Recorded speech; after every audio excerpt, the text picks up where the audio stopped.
الله مبشرا ونذيرا আল্লাহ তাআলা বলেন এরপর আমি নবী পাঠাইলাম এই নবী হলো তোমাদের রাষ্ট্রদূত বলতে আমরা অনেকেই চিনি ভারতের রাষ্ট্রদূত বাংলাদেশে আছে বাংলাদেশের রাষ্ট্রদূত ভারতে আছে এক দেশ থেকে আরেক দেশের খোঁজ খবর নেয় কি বলেন ঠিক কিনা আল্লাহ বলেন আমি যে রাষ্ট্রদূত পাঠাইলাম আমা আরসালনাকা ইল্লা মুবাশশিরান ওয়া নাযীরা এই রাষ্ট্রদূত ভারত আর বাংলাদেশের না গোটা মানব জাতির একজন রাষ্ট্রদূত পাঠাইলাম তিনি হলো জনাবে মুহাম্মদুর রাসূলুল্লাহ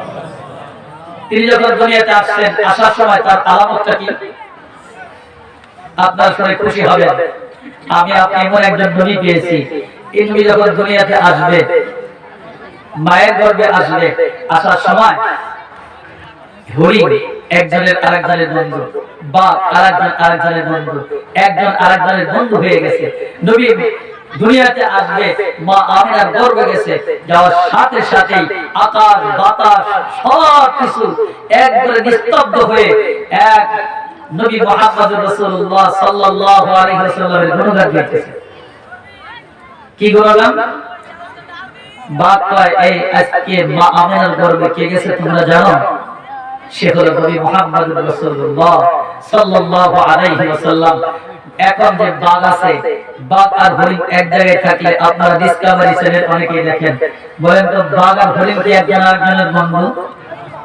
বাঘ যদি হরিণকে পায় মজা করে মাংস খাবে এটা হরিণ ভালো করে জানে হরিণ যখন বাঘকে দেখে হরিণ নিজের জীবন বাঁচানোর জন্য পালায় নবী যখন দুনিয়াতে শুধু মায়ের পৃষ্ঠে গেছে পৃষ্ঠে যাওয়ার সাথে সাথে হরিণ বলে এই বাঘ আজকে আমি তুমি বন্ধু হয়ে যাই মানুষের মতো কথা বলবে তুমি আমার বন্ধু আমি তোমার বন্ধু জানো দুনিয়াতে কে আসতেছে তিনি হলো মায়ের নবী রহমতের নবী জনাবে মুহাম্মদুর রাসূলুল্লাহ সকলে বলি সাল্লাল্লাহু আলাইহি ওয়াসাল্লাম বিধবা ছিলেন বিধবা যার স্বামী মারা যায় তাকে কি বলা হয় বিধবা মা আমিনার স্বামী তার গর্ভের মধ্যে 6 মাস এই 6 মাস পেটে রেখে মা আমিনার স্বামী আব্দুল্লাহ মারা গেছে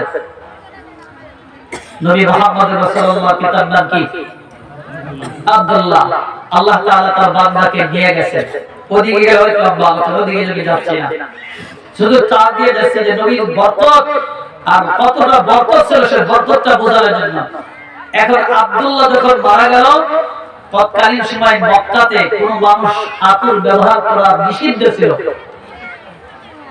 তো মা আমিনা তার গর্ভে যখন সন্তান মা আমিনা রাস্তা দিয়ে হাঁটে রাস্তার গাছ সালাম দেয় আসসালামু আলাইকা ইয়া রাসূল আসসালামু আলাইকুম ও নবী মুহাম্মদ রাসূলুল্লাহ সাল্লাল্লাহু আলাইহি ওয়াসাল্লামের মা আপনার যদি কোনো প্রয়োজন হতো আপনি কেন রাস্তায় বের হয়েছেন আপনি শুধু অর্ডার করবেন মুখ দিয়ে বলবেন অর্ডার অনুযায়ী আপনার বাড়ি পর্যন্ত সেই কাজটা আমরা সমাধান করে দিয়ে আসতাম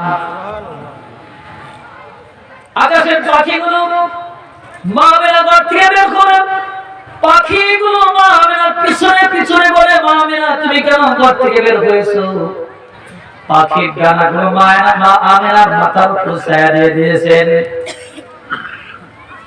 কূপের কাছে পানি আনতে যাবে কূপের পানিগুলো কূপ থেকে উপরে উঠে আসলো আর কূপের পানিগুলো ডাক দিয়ে বলে মা আমিনা তোমার পানির প্রয়োজন তোমাকে এখানে আসার প্রয়োজন ছিল না বাড়িতে আওয়াজ দিয়ে বললে আমরা পানি তোমার বাড়িতে হাজির হয়ে যেতাম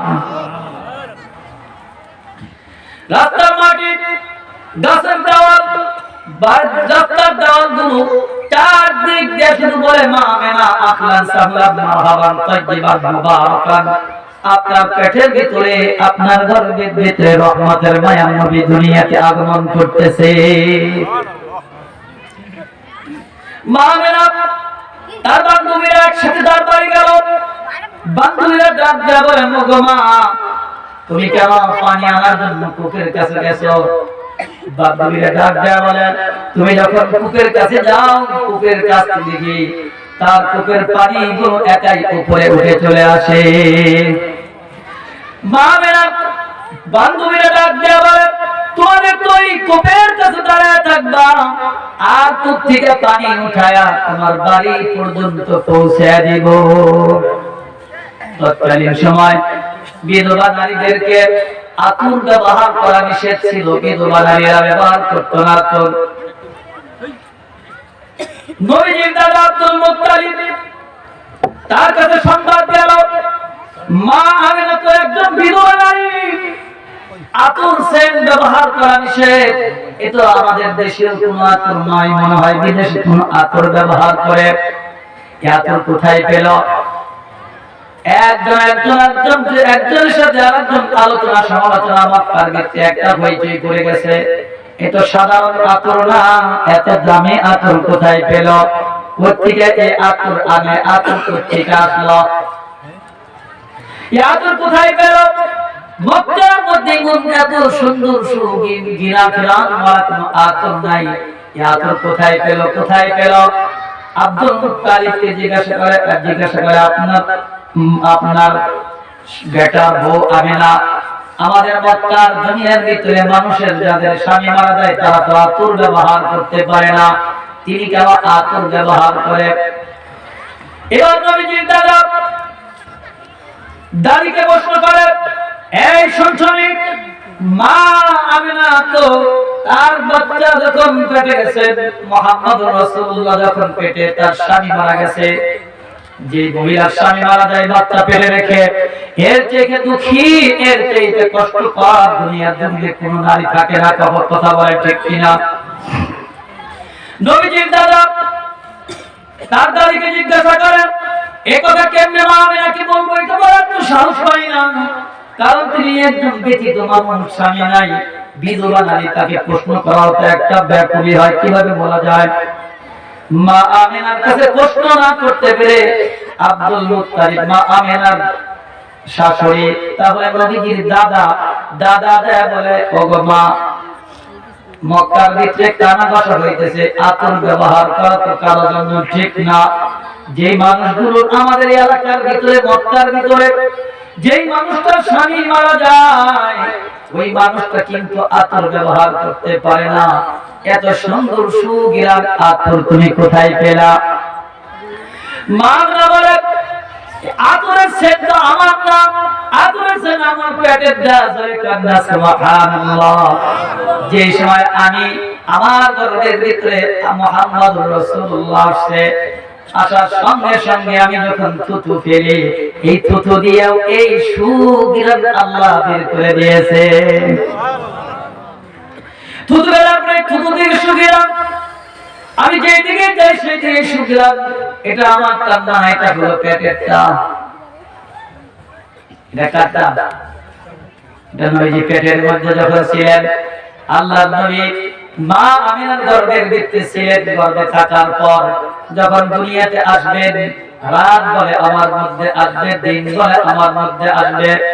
আল্লাহ তাআলা রাত এবং দিন দুইটাকে খুশি করার জন্য, রাত না আবার অন্ধকার না, সুবহ সাদিকের সময় আমার আপনার নবী দুনিয়াতে আগমন করলেন। নবীজি যখন দুনিয়াতে আগমন করবেন,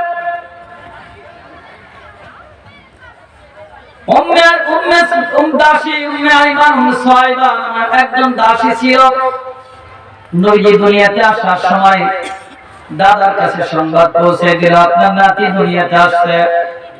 আসার পরে দাদা নাতিকে কোলে নিয়ে ঘরের দরজা আটকায় দিয়েছে, ঘরের ভিতরে যাওয়ার অনুমতি আল্লাহ তাআলা জান্নাত থেকে দুইজন নারী পাঠায় দিয়েছেন, ফেরেশতাদেরকে পাঠায় দিয়েছেন। নবীজি দুনিয়াতে আসছেন, আসার সাথে সাথে সিজদায় পড়ে ইয়া উম্মতি বলে কাঁদছেন। তৎকালীন সময় মক্কার ভিতরে কোন মানুষ যদি জন্মগ্রহণ করে, বাচ্চা জন্মগ্রহণ করে, জিনের আসর করতে বেশি। এখন ঘরের ভিতরে নবী মুহাম্মদ রাসূলুল্লাহ আসছে, দেখে এখন নবী মুহাম্মদ নাই,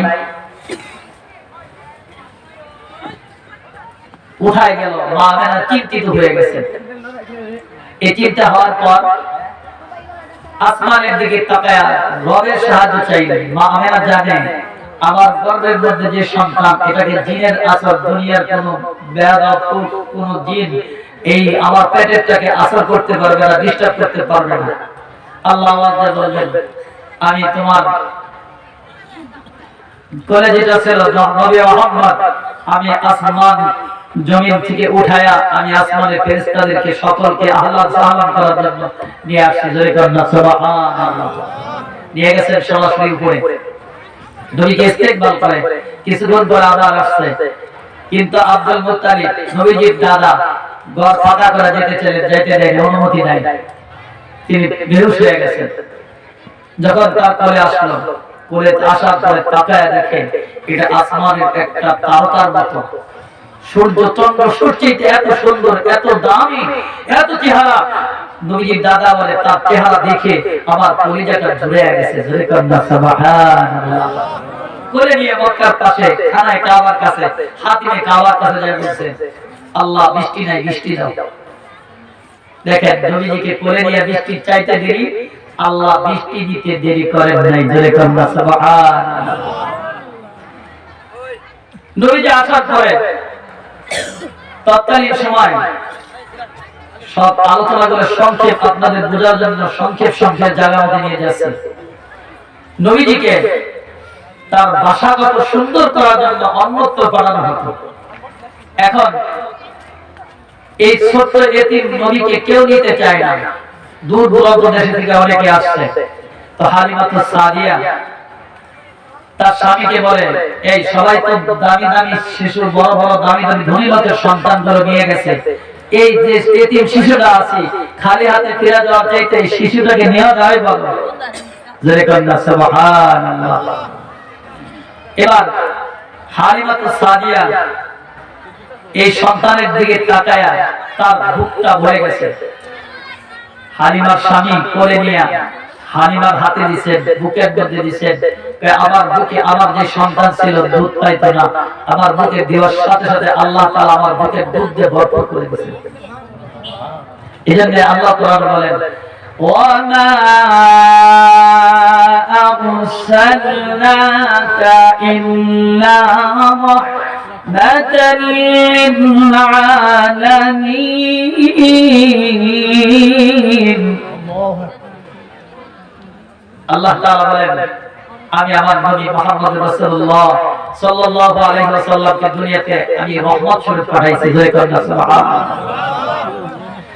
মামেরা বলেন, আমি যখন নবী মুহাম্মদ রাসূলুল্লাহ সাল্লাল্লাহু আলাইহি ওয়াসাল্লামকে কোলে নিলাম, রেশমি রুমাল দিয়ে তার শরীরের মধ্যে পেঁচানো ছিল।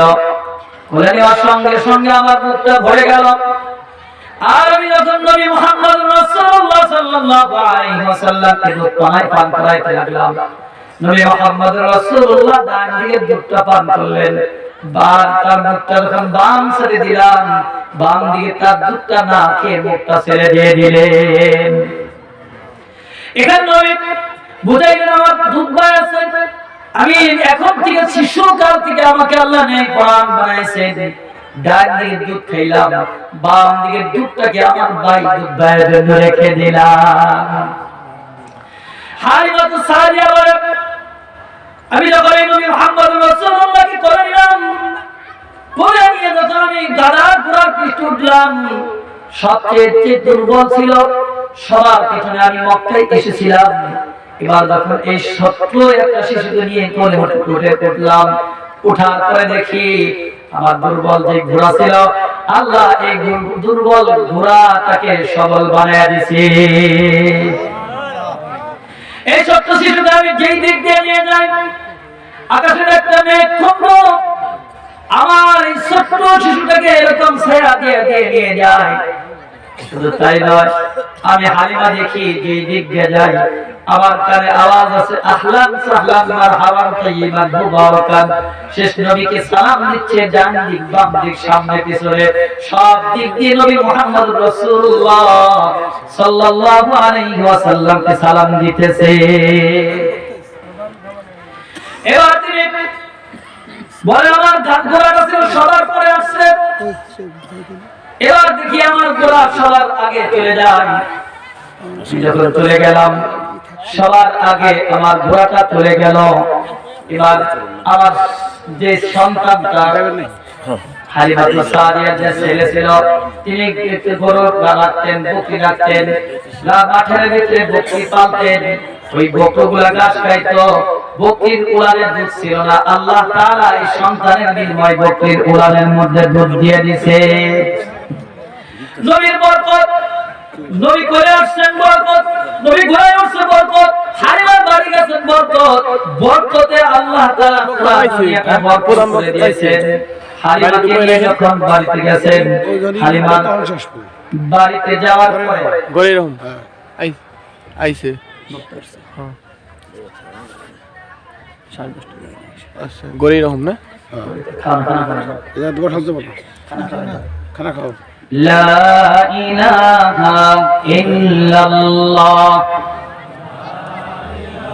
সবাই মুহাব্বতান জিকির করেন লা ইলাহা ইল্লাল্লাহ, লা ইলাহা। জোরে একটা তাকবীর দিবেন, নারে তাকবীর। প্রধান বক্তার আগমন, প্রধান বক্তার আগমন। এবার তো সংবাদ আছে, প্রধান বক্তা উনি আসছেন। প্রধান বক্তা এসে আপনাদেরকে নসিহত করবেন। এই নসিহত নিয়ে আমরা বাড়ি যাব ইনশাআল্লাহ।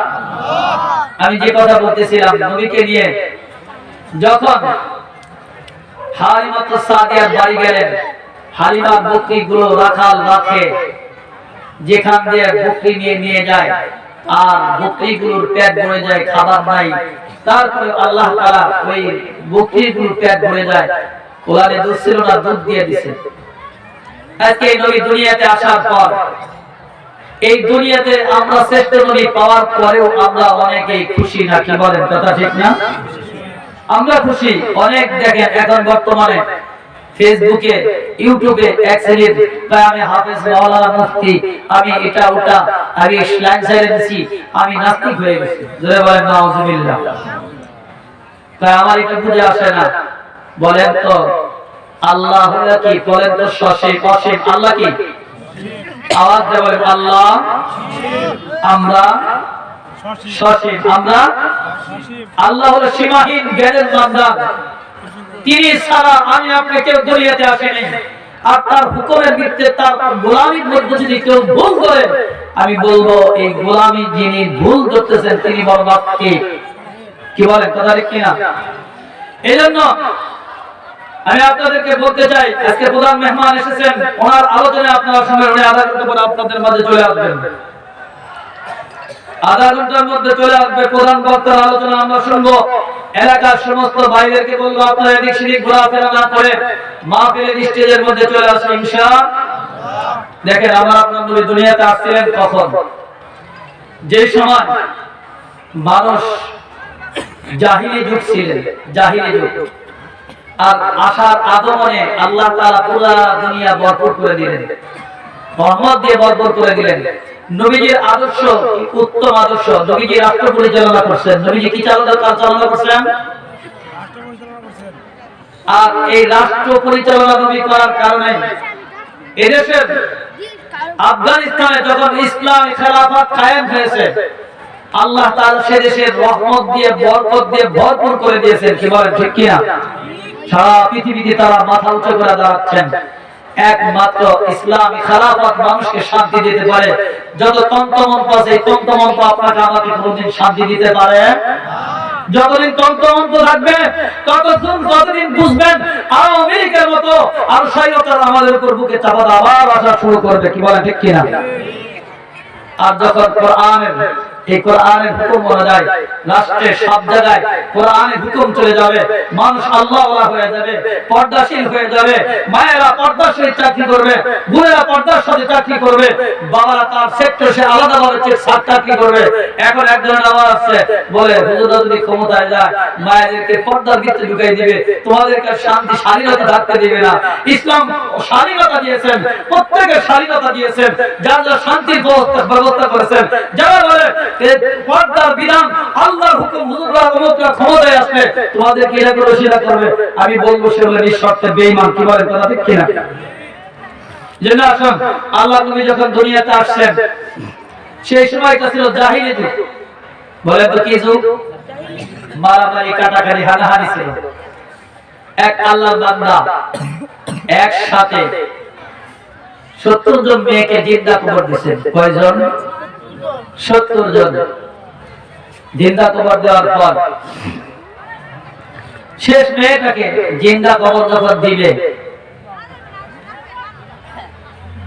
স্ত্রীকে বলে গেছে আমি ব্যবসায় গেলাম, মেয়েটাকে সুন্দর করে লালন পালন করে যদি মেয়ে হয়, দেখেন হিসাবটা কি, যদি মেয়ে হয় আপনার যেখানে ডেলিভারি হবে এই পাশে একটা গর্ত করে রাখতে, আর যদি ছেলে হয় তাকে বাঁচায় রাখতে, মেয়ে হলে তাকে জিন্দা কবর। দেখেন এটা কি জাহিলি যুগ। এর চাইতে বর্বর যুগ এই দুনিয়াতে এখনো আসে নাই। আশা করি এইরকম বর্বরতা আর দুনিয়াতে সামনে আসবে। এমন একটা বর্বরতা যুগের মধ্যে নবী আসলেন। আসার পর একজন আরেকজনের ভাতৃত্ব একজন আরেকজনের মধ্যে ঢুকাইয়া দিলেন। তখন মাত্র 63 বছর জিন্দেগিতে গোটা দুনিয়াকে, মক্কা নগরীকে সোনার মদিনায় পরিণত করলেন। কি বলেন, ঠিক কিনা? মাত্র 23 বছর রাজত্ব করেন সোনার মদিনা আমাদেরকে উপহার দিচ্ছেন। আজকে আমরা 40-50 বছর দেশের স্বাধীনতা করছি, স্বাধীনতার গমসার আর তেল সরষা আর কিছুই দেখি নাই। কি বলেন, কথা ঠিক না? অনেক এমপি মন্ত্রীর বাড়িতে, চেয়ারম্যানের বাড়িতে খাটের বেঞ্চ দিয়ে আপনারা দেখছেন তেলের বোতল ভরপুর ছিল। কি বলেন, কথা ঠিক না? এই জন্য জাহিলি যুগে যখন নবীজিতে আসছেন, আসার পর নবীজি এই কোরআন দিয়ে শাসন করছেন। এই শাসনের মাধ্যমে পুরা পৃথিবীকে একটা সোনার মদিনা, সোনার দেশ সারা দুনিয়াকে দিয়ে গেছেন। আর ওই শাসন এখনো যারা মানে, সেই দেশটা এখনো শান্তির ব্যবস্থা আছে। কি বলে, ঠিক না? এই জন্য আসুন, আল্লাহ নবী যখন দুনিয়াতে আসলেন, জাহিলি যুগ, এক ব্যক্তি বেশি না মাত্র 70 থেকে 72টা মেয়েকে তার জিন্দা কবর দিয়েছেন। একটা মেয়ে বাড়িতে গেছে, ব্যবসায় গেলাম, যদি ছেলে হয় জিন্দা কবর দিও, মেয়ে হলে তাকে বাঁচিয়ে রেখো। এই কথা যখন বলছে, বলার পর বাড়ি থেকে চলে গেছে। দীর্ঘদিন করে এসে দেখে তার স্ত্রী রান্না করতে, পাশে একটা যুবতী মেয়ে দাঁড়ায় গেছে। এলাকায় ঢোকার সাথে সাথে মানুষ বলে, তোমার যে একটা মেয়ে আছে, তুমি কি পুরুষ কাপুরুষ, মানে বিভিন্ন ধরনের তাকে হিস দিতেছে, খারাপ কথাবার্তা বলতেছে। বলার পর তিনি বাড়ি গেলেন, মেয়েকে দেখলেন, স্ত্রীকে জিজ্ঞাসা করছে কে, কয় অন্য বাড়ির মেয়ে। না, কয় ভালো করে বলো। শেষ পর্যন্ত বাবার কাছে সন্তান, দেখেন কেমন যুগ ছিল, বাবার কাছে তার সন্তানের পরিচয় দিতেও দ্বিধাদ্বন্দ্ব করত। যখন বাবার কাছে সন্তানের পরিচয় দিতে দ্বিধাদ্বন্দ্ব করত, এর চাইতে নিকৃষ্ট যুগ আর দুনিয়াতে ছিল না। কি বলে, ঠিক না? স্ত্রী বলছে অন্য ঘরের মেয়ে, পরিচয় দিতে দিতে বলে তোমার মেয়ে। এখন সুস্থ মেয়ে আল্লাহ তাআলা অসুস্থ করে দিলেন। অসুস্থ হওয়ার পর বাবা তার সন্তান প্রতি একটা মায়া দিয়েছে। অসুস্থ মেয়েকে তিনি ডাক্তার দেখাবেন। অমুক জায়গায় এক বুজুর্গ আছে, তার কাছে যান। বুজুর্গের কাছে নিয়ে গেছে, দিয়ে গেলাম, আপনি সেবা যত্ন করেন। বুজুর্গ কি করছে, আল্লাহর কাছে দোয়া করছে। দোয়া করার পর আল্লাহ তাকে সুস্থতা দান করছেন। সুস্থতা দান করার পর যেমন মোমবাতি আর আগুন এক জায়গায় থাকলে জীবন গলে যায়, নষ্ট হয়ে যায়, যেন শেখ সাদি বলতো, আমাকে যদি একটা মেয়ের সাথে, যুবতী মেয়ের সাথে এক ঘরে দেয়, ঠিক আমি শেখ সাদি ঠিক থাকতে পারবো না। আল্লাহর ওলি হতে পারে, কিন্তু ওই মেয়ের চেহারা, ওই মেয়ের রূপ লাবণ্য দেখে আল্লাহর ওলি আপনি ঠিক থাকতে পারেন না। একবার বসে ঘরে আসো, কাছে আসো, এরকম করতে করতে তার সাথে একটা গুনাহের কাজ করে ফেলছে। গর্ভের মধ্যে একটা সন্তান এসে পড়ছে। শয়তান প্রবঞ্চনা দিচ্ছে, এর বাবা আসার আগে একে বাইরে কাটি মাটি দিয়ে দাও। যে বাচ্চা হয়েছে, যে বাচ্চা গর্ভে আছে, বাচ্চা হয়েছে, বাচ্চাটাকে মাটি দিয়ে দাও। গর্ভে যে বাচ্চা হয়েছে, বাচ্চাটাকে মাটি দিচ্ছে। মাটি দেওয়ার পর এই বুজুর্গের কাছে এই মেয়ের বাবা যখন আসছে, কয় আমার মেয়ে কই, এই আপনার মেয়ে। কয় এখনো সুস্থ হয় নাই। কয় না, সুস্থ হয় নাই। তো মেয়েকে নিয়ে যাচ্ছে, জঙ্গল দিয়ে যাইতেছে, জঙ্গলের ভিতর দিয়ে হাঁটতেছে, হাঁটতে হাঁটতে মেয়েকে নিয়ে যখন গভীর জঙ্গলের মধ্যে গেছে, এলাকার মানুষ তিরস্কার মারে, আমাদের সমাজে কারো ঘরে এরকম যুবতী মেয়ে নাই, তোমার ঘরে কেন এমন যুবতী মেয়ে? তুমি কি নির্লজ্জ বেহায়া? বিভিন্ন ধরনের তাকে কটূক্তি করার পরে তিনি কি বললেন? কোদাল নিয়ে জঙ্গলের ভিতরে মাটি খনন করতেছে। অনেকেই বলে যে যা এর যুগ, পূর্বের যুগ, এখনকার যুগের মেয়েরা না চলে না, অমুক কিছু চলে না। নবীর যে সময় দুনিয়াতে আসছে, নবী স্বর্ণ যুগকে তারা জাহিলি যুগ বলে, পূর্বের যুগ বলে। পূর্বের যুগের কথা আমাদের উপর চাপাই দিতে চায়। টিভিতে টকশোতে বিভিন্ন ধরনের দেখবেন কই পূর্বের যুগ আমাদের উপর চাপাই দিতে চায়। তার মানে ইসলামকে খাটো করে কথা বলে। কি বলেন? কথা ঠিক না? আল্লাহর নবীর সাহাবী তার মেয়েকে জঙ্গলের ভিতরে নিয়ে গেলেন।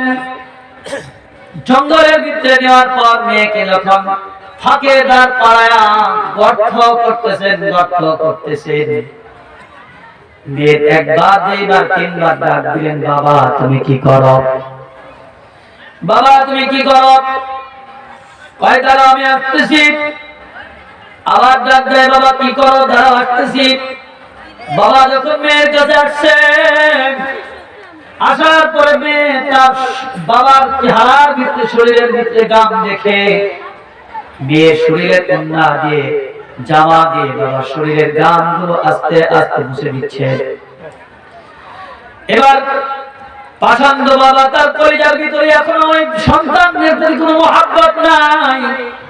এলাকার মানুষ আমাকে খারাপ বলে, গালি দেয়। এই সন্তানের প্রতি তার ধিক্কার। একদম জাহিল যুগের মধ্যে এমন পরিস্থিতি বাবার হয়ে গেছে। বাবা তার মেয়েকে গর্ত খনন করে বাবাকে দীর্ঘ সময় পর মেয়েকে ডাক দিয়ে দিয়ে গেল, মা দেখো তো এটা কি দেখা যায়? এটা তো বড় একটা গর্ত।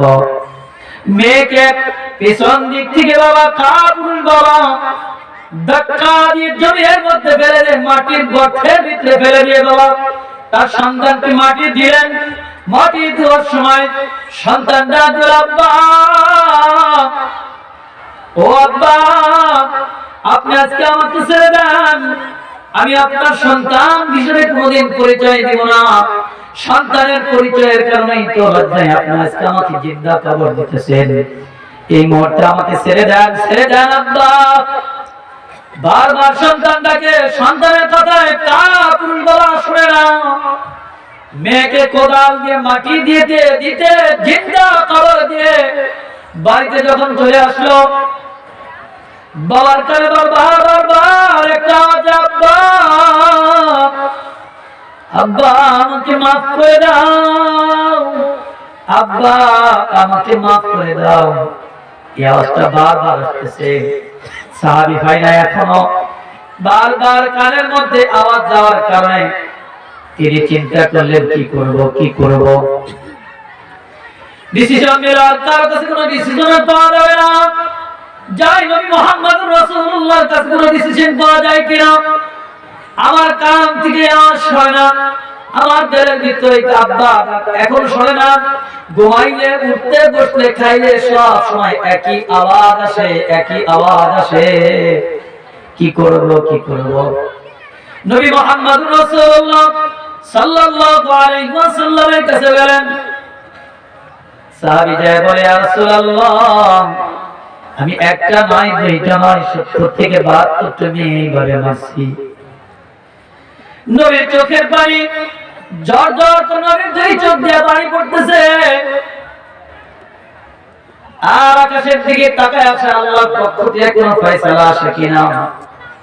ফয়সালা আসলো, তুমি যখন কালেমা পড়ছো, কালেমা পড়ার সঙ্গে সঙ্গে আল্লাহ তোমাকে মাফ করে দিয়েছেন। সাহাবী আবার কান্দে, ইয়া রাসূলুল্লাহ, কালেমা পড়ার সঙ্গে সঙ্গে যে আল্লাহ আমাকে মাফ করে দিয়েছেন,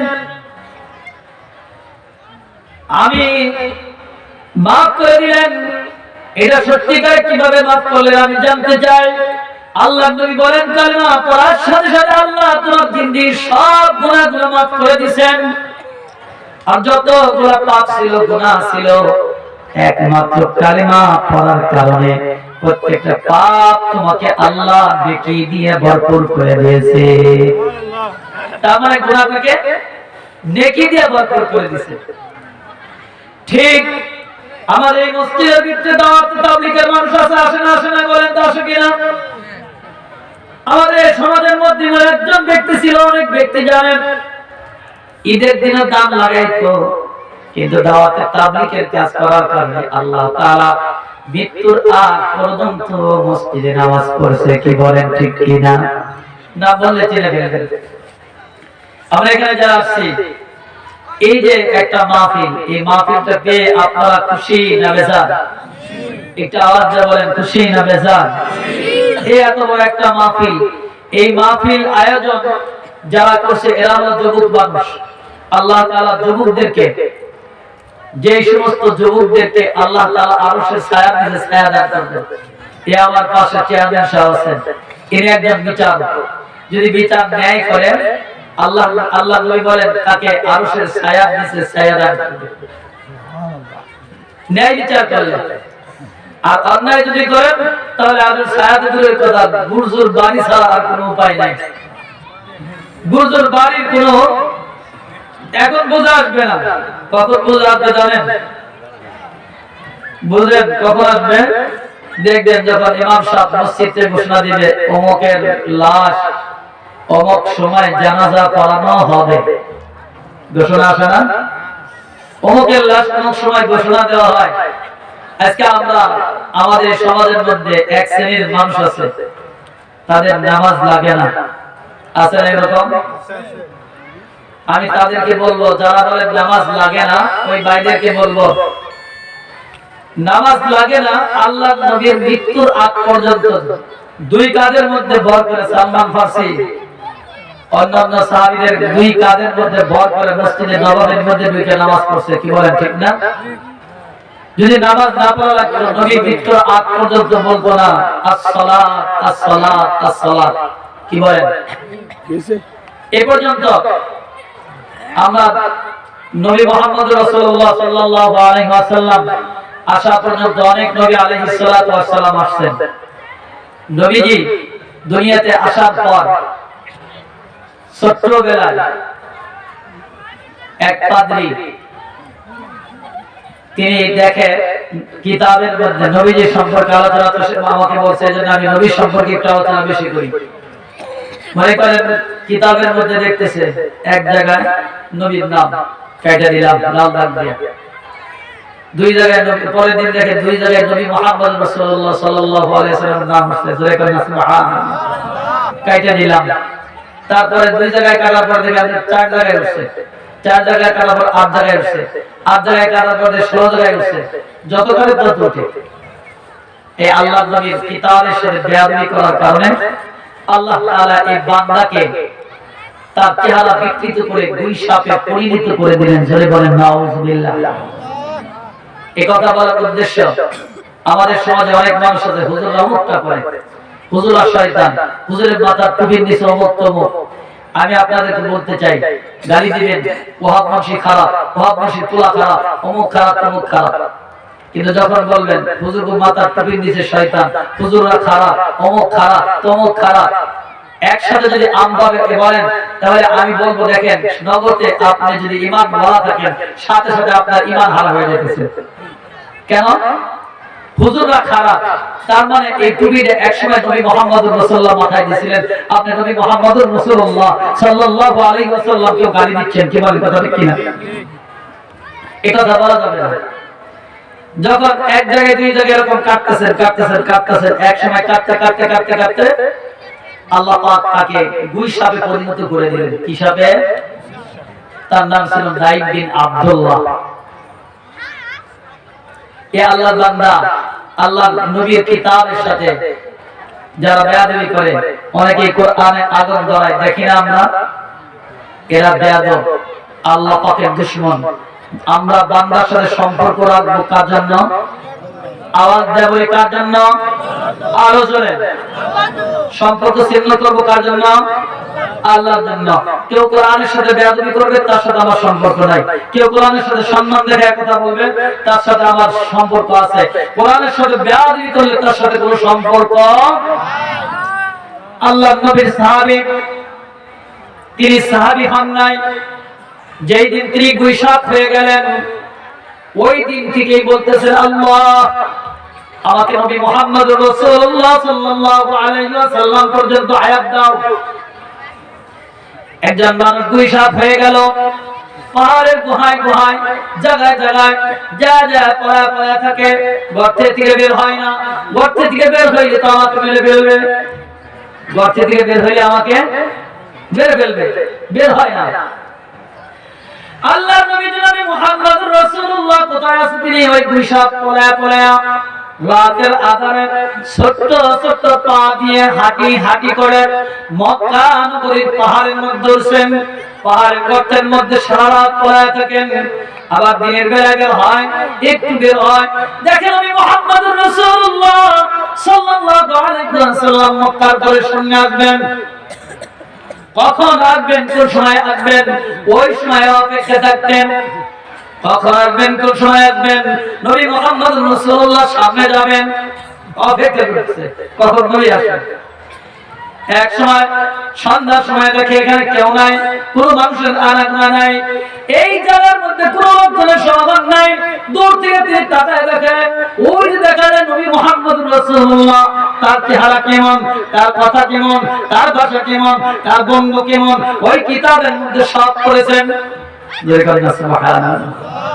ওই আল্লাহর বান্দা আগে করছে নবীর বন্ধু হবে আবু বকর, নবীজির বন্ধু হবে ওসমান, নবীজির বন্ধু হবে আলী, নবীজির বন্ধু হবে আলী, এই যে নবীজির বন্ধু অমুক হবে। এক এক করে কিতাবের মধ্যে প্রত্যেকের নাম আছে, দেখে দেখে পড়ছেন।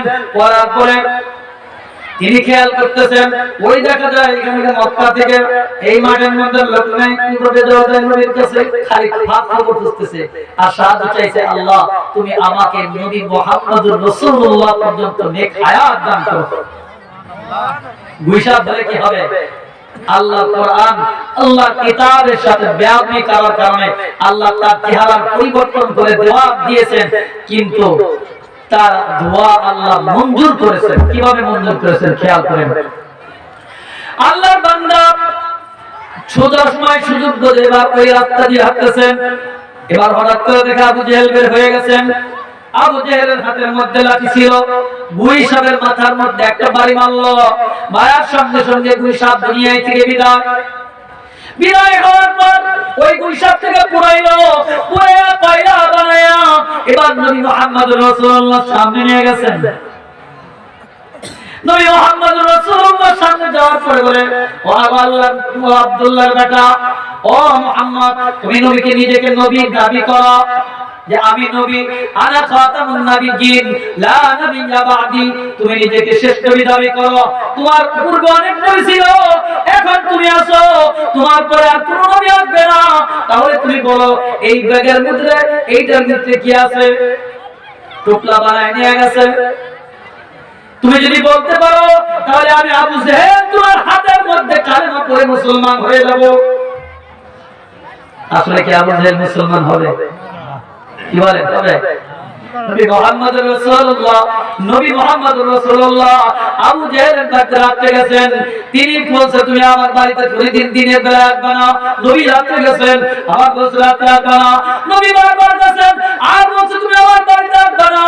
যতই নিষেধ করেছে নবী ফিরে নাই। নবী দাওয়াত নিয়ে গেছেন, দাদা চাচার কাছে দেয়া বলছে, চাচা আপনি বলেন আশহাদু আল্লা ইলাহা ইল্লাল্লাহ।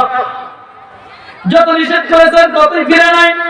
আবু জেহেল এবার নবীকে গর্তের মধ্যে বড় একটা গর্ত করেছে, গর্ত করে আবার আপনার নবীকে গর্তের মধ্যে ফেলবেন। কিসের মধ্যে ফেলবেন বলেন তো? নবীকে গর্তের মধ্যে ফেলে দিবেন। এবার সকালবেলা নবীজি যে রাস্তায় হাঁটে যায় প্রতিদিন, ওই রাস্তাতে যায় নাই, অন্য রাস্তাতে গেছেন। এবার সকালবেলা হযরত নামাজ পড়ে এসে দেখে নিজের চাচা আবু জেহেল নিজে নবীকে যেই গর্তের মধ্যে ফেলাইবেন, আবু জেহেল ওই গর্তের মধ্যে পড়ে গেছে। জোরে কান্না সুবহানাল্লাহ, আওয়াজ দেন আল্লাহু আকবার।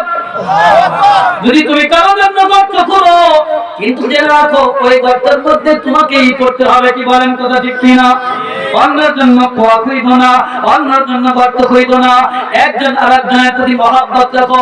ইসলাম বলছে একজন আরেকজনের প্রতি মহব্বত, ভাই ভাইয়ের সাথে ভ্রাতৃত্ব। নবী শিক্ষা দিয়েছেন বন্ধু বন্ধুর সাথে ভ্রাতৃত্ব। কোন মানুষ যদি তার বোনের সাথে ভালো আচরণ করে, তার ভাইয়ের সাথে ভালো আচরণ করে, তার বন্ধুর সাথে ভালো আচরণ করে, আর কিয়ামতের ময়দানে আল্লাহ বলেন আমি ওই বন্ধুকে ভালোবাসি। জয় কন্যা সুবহানাল্লাহ। আবু জেহেল গর্তের মধ্যে পড়ে গেছে। এই গর্ত কাকে ফালানোর জন্য করছিল বলেন তো? আওয়াজ দিয়ে বলেন, কাকে এই গর্তে ফালানোর জন্য গর্ত করছিল?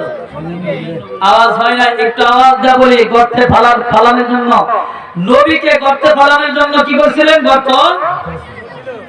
কিন্তু সেই গর্ত কে করছে? আওয়াজ দিয়ে বলেন, কে করছে? আবু জেহেল করছে। সকালবেলা ফজরের নামাজ পড়িয়া নবীজি ওই যে রাস্তা দিয়ে হাইটে যায়, আবু জেহেল থেকে গর্তের মধ্যে পড়ে আছে। হাত বাড়ায়, আবু জেহেল নিচে যায়, হাত বাড়ায়, আবু জেহেল নিচে যায়। আবু জেহেল ডাক দিয়ে বলে, ভাতিজা বুঝছি, আমি তোমাকে বলি, তুমি যদি বলো আমি ঈমান আনবো, কিন্তু আমাকে গর্ত থেকে উঠাও।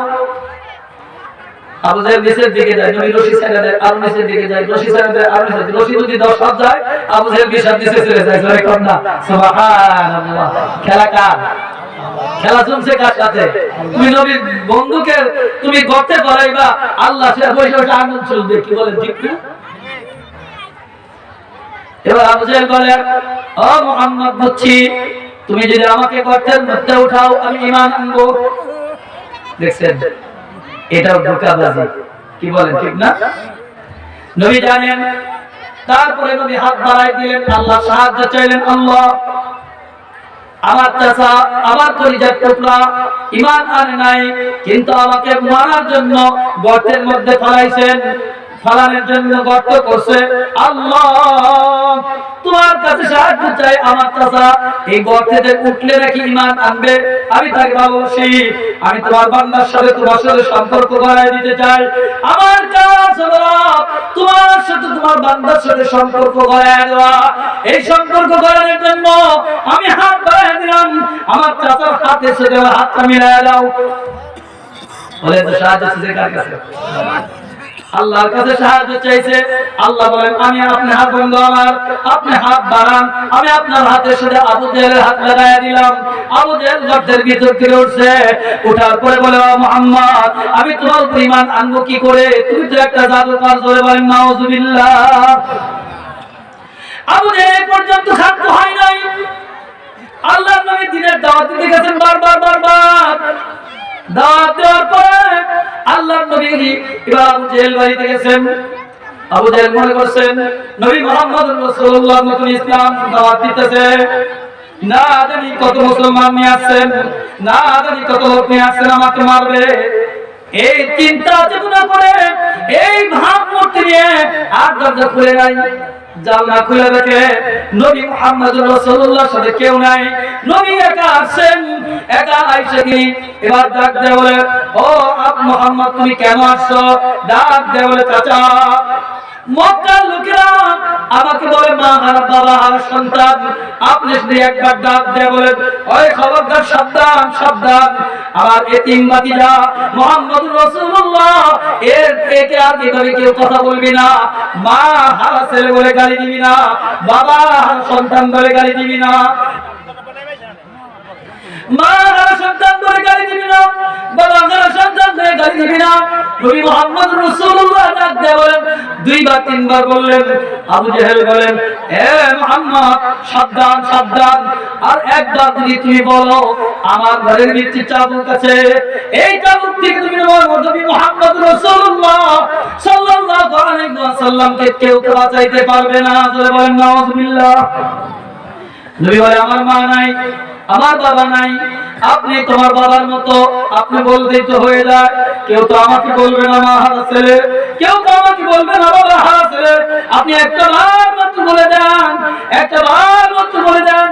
নবী এই কথা বলার সঙ্গে সঙ্গে আবু জেহেল চাবুক নিয়ে আমার আপনার নবীর শরীরের ভিতরে এমন ভাবে আঘাত করতে লাগলেন, এদিকে কাঁদতে কাঁদতে নবীজি মক্কার সামনে বাড়ির পুকুরার মধ্যে গড়াগড়ি খেয়ে কাঁদতেছেন। ওদিকে খাদিজাতুল কুবরা রাদিয়াল্লাহু তাআলা আনহা নিয়ত করেছে, আল্লাহ আজকে যদি আমার স্বামী ঘর থেকে বের হয়ে গেছে, ঘরে আসতেছে না, খাদিজার সাথে শেয়ার করছে, মক্কার লোকেরা আমাকে মা হারা বাবা হারা সন্তান বলে গালি দেয়, আমি আমার চাচার কাছে বলতে যাইতেছি, কিন্তু খাদিজা বলছে সাবধান, আপনি কি আমি কি নিয়ে আমি জেহেল কেন আপনি তার কাছে যান না। এরপরে যখন নবী গেছেন তাকে আঘাত করছেন, ও ভাই যে নবীর শরীরের মধ্যে একটা মশা মাছি পর্যন্ত বসা জায়েজ নাই, সাহস পায় নাই, আবু জেহেল সেই নবীর গায়ে আঘাত করছে। দেখেন ঘরে থেকে মা খাদিজাতুল কুবরা রাদিয়াল্লাহু তাআলা আনহা নিয়ত করছে, আল্লাহ যদি আমার স্বামী মুহাম্মদুর রাসূলুল্লাহ ঘরে ফিরে আসে তাহলে তার জন্য আমি 1000 রাকাত নামাজ পড়ব। জোরে কন্যা সুবহান। কত রাকাত? 1000 রাকাত। জোরে বলেন কত রাকাত? জোর হয় নাই? কত রাকাত? যদি আমার স্বামী ঘরের মধ্যে আসে 1000 রাকাত নামাজ পড়ব। নবী মুহাম্মদুর রাসূলুল্লাহ খানায় কাবার সামনে গড়াগড়ি করে কাঁদতেছে, আমার মা নাই বাবা নাই। খাদিজা ঘর থেকে বের হয়ে গেছে, যা দেখে দূর থেকে কে যেন কান্না করে, কে যেন কান্না করে, মা নাই বাবা নাই, চিৎকার করে কাঁদতেছেন। খাদিজা বুঝার আর বাকি নাই, এটা হলো আমার কলিজার স্বামী মুহাম্মদুর রাসূলুল্লাহ। নবীজিকে গলায় আমজা দিয়ে উঠে ঘরের ভিতরে নিয়ে গেলেন, এই রক্ত মাখা শরীর নিয়ে নবীজি হাইসা দিয়ে বলেন, খাদিজা আল্লাহ আমার কাছে সুসংবাদ দিয়েছেন। এই যে জানুর কোনো অনেক জানুর ছেলে অনেক পদে থাকে, যদি পায়ে থাকেন তাহলে পরে জানুর বলা অনেক হারিয়ে গেছে, যদি কেউ পেয়ে থাকেন তাকে নিয়ে আসেন সামনে। সবাই জিকির করেন, লা ইলাহা লা ইলাহা লা ইলাহা ইল্লাল্লাহু মুহাম্মাদুর রাসূলুল্লাহ। বলতেছিলাম নবীজি ঘরে গেলেন রক্ত মাখা শরীর নিয়ে, রক্ত মাখা শরীর নিয়ে নবী যখন ঘরে গেলেন নবীজি হেসে দিলেন। খাদিজা বলেন, ইয়া রাসূলুল্লাহ আপনি হাসেন কেন? দেখেন শরীরের মধ্যে রক্তাক্ত আঘাত। অনেক সময় দেখেন এই যে 5ই মে শাপলা চত্বর, যে ওলামা ইকরামের বুকে গুলি চালায়া হাফেজ আলেমদেরকে শেখ হাসিনা সরকার মারছে, আবার 5ই আগস্ট ছাত্র জনতাকে যেইভাবে হত্যা করার পর এদেরটা স্বাধীন হয়েছে, প্রত্যেকটা মানুষের কথা বলার শক্তি হারিয়ে ফেলছিলেন, কিন্তু মনে হয় প্রত্যেকটা মানুষের বুকে থেকে পাথর হয়ে গেছে। কি বলেন কথা ঠিক না? বাজারে কথা বললে এই কথা বলিস না, তোরে জামাত শিবির করে ধরে নিয়ে যাবে। তাদের সবচেয়ে বড় গালি ছিল কি বলেন তো? জামাত শিবির গিয়ে কথা বলে, ঠিক কিনা? কথা বলা যেত না, মসজিদে কথা বললে ধরে নিয়ে যেত। আল্লামা মামুনুল হক সাহেবের মতো মানুষকে জেলখানায় নিয়ে তার হাত করা পা কয়লা পরায়া বিলক্ষণ জামা পরায়া তাকে রাস্তাতে নিয়ে গেছে। কত পরিমণি কত কিছু কত জায়গায় ধরা পড়ে, 2 দিন পরে তারা জামিন পায়। কিন্তু বড় বড় ওলামা ইকরাম মসজিদে কথা বললে, ঢাকা শহরের অনেক মসজিদের ইমাম সাহেবরা কথা বলছে, এখন এই মুহূর্তে বের হয়ে যায়, এই মুহূর্তে আপনার চাকরি নাই, মসজিদে বাইক কেড়ে নিছে, মাঠে মারামারি কালাকালি করছে, গোলাগুলি করছে ছাত্রলীগ। আল্লাহ তাআলা বলেন, বেশি বারিশ না বাড়লে আমি আল্লাহ তোমাদেরকে ছাড় দিব না। দেখেন আল্লাহ তাআলা তার ফসল বলে যায়, তার দল নেতা নেত্রী সকলে পলাইতে দেশ থেকে বাধ্য হয়েছে। কি বলেন কথা ঠিক না? এজন্য আল্লাহর নবী সবকিছুর পরেও যখন দেখলেন আল্লাহ তাআলা আমার উম্মতকে সুসংবাদ দিবেন, কি দিবেন? সুসংবাদ দিয়েছেন। এই সুসংবাদ পাওয়ার সাথে সাথে নবীজি রক্তমাতা শরীর নিয়ে হাসা দিয়েছেন, জয় কন্যা সুবহানাল্লাহ। মা খাদিজাতুল কুবরা বলেন, ইয়া রাসূলুল্লাহ, আপনাকে আল্লাহ কি সুসংবাদ দিয়েছেন? আমার আল্লাহ আমাকে সুসংবাদ দিয়েছেন, তুমি যখন ঘরে ছিলা, ঘরে থেকে মান্নত করছো, আল্লাহ আমার স্বামী নবী মুহাম্মদ রাসূলুল্লাহ ঘরের মধ্যে যদি ফিরে আসে 1000 রাকাত নামাজ পড়ব। আল্লাহ তাআলা তোমার এই মান্নতটাকে কবুল করে নিয়েছেন।